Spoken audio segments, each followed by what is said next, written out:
We all know the Nick that is retiring today as the pious Nick. But Nick was not always pious. At a moment in his time, he was also a prankster.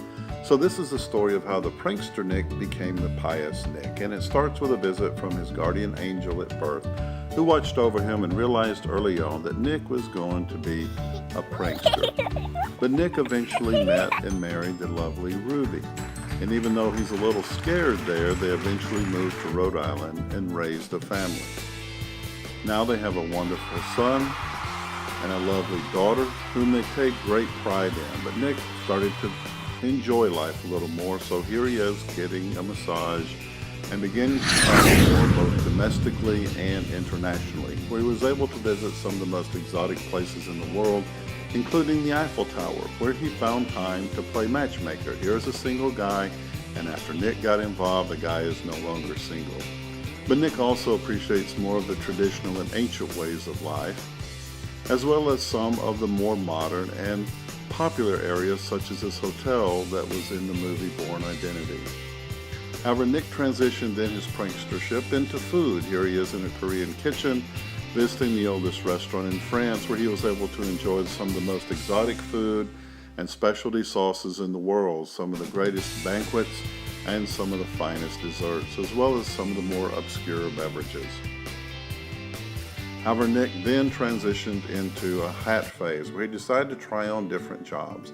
There was Nick the Rabbi, Nick as Harpo Marx. I'm not sure what Nick's trying to do here, but he always found time to do his honey-do list, as well as play some famous roles in Hollywood. But Nick also tried out being the gangsta Nick, where he transitioned then into the sunglass Nick.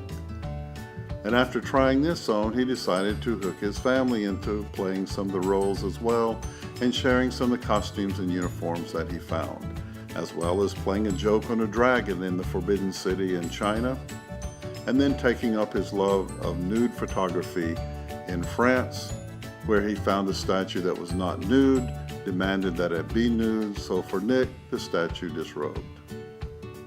Here's the playful Nick trying to empty the river in Seoul, Korea, one handful at a time. But after his prankster years, Nick decided he needed a change.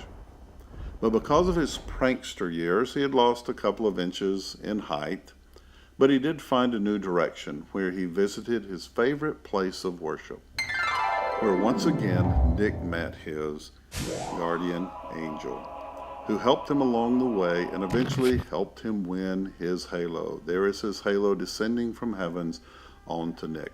And as you see, Nick's halo is brighter than anyone else's, which allowed him to transition into Nick as Albert Einstein, where he met Gandhi, who reminded Nick that you're a lucky man.